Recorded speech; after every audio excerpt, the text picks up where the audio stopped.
May 14 പരിശുദ്ധ ദേവമാതാവിന്റെ വണക്കമാസം. പ്രാർത്ഥന. പരിശുദ്ധ കന്യകാമറിയമേ, അങ്ങ് അവിടുത്തെ ബന്ധുവായ എലിസബത്തിനെ ശുശ്രൂഷിക്കുവാൻ ഉദരസ്ഥിതനായ മിശിഹായെയും സംഭവിച്ചു കൊണ്ടുപോയല്ലോ. ഞങ്ങൾ അങ്ങേ മാതൃക അനുകരിച്ച് മറ്റുള്ളവർക്ക് സേവനം അർപ്പിക്കുന്നതിനുള്ള അനുഗ്രഹം നൽകണമേ.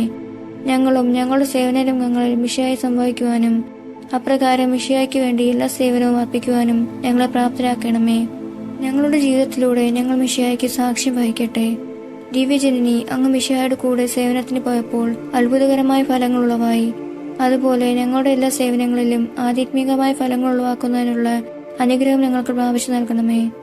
എത്രയും ദയുള്ള മാതാവേ, നിന്റെ സംഗീതത്തിൽ ഞങ്ങൾ ഓടിവന്ന് നിന്റെ സഹായം തേടി നിന്റെ മാധ്യസ്ഥം അപേക്ഷിച്ചവരിൽ ഒരുവനെയെങ്കിലും നീ ഉപേക്ഷിച്ചതായി ലോകത്തിൽ കേൾക്കപ്പെട്ടിട്ടില്ല എന്ന് നീ ഓർക്കണമേ.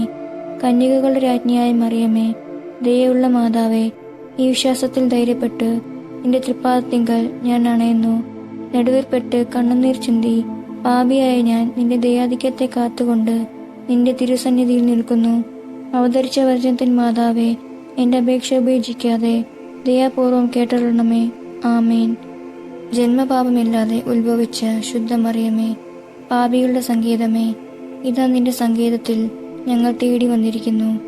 ഞങ്ങളുടെ മേൽ അലിവായിരുന്ന് ഞങ്ങൾക്ക് വേണ്ടി നിന്റെ തിരുക്കുമാരനോട് പ്രാർത്ഥിച്ചു കൊള്ളണമേ. ഒരു സ്വർഗസ്നായ പിതാവും ഒരു നന്മ നിറഞ്ഞ മറിയവും ഒരു തൃപ്തസ്തുതിയും 3 പ്രാവശ്യം ചൊല്ലുക. സുഹൃത ജപം. ഏലീശോയെ സന്ദർശിച്ചു സഹായിച്ച പരിശുദ്ധ ദേവമാതാവേ, പരസ്നേഹം ഞങ്ങളിൽ വളർത്തണമേ.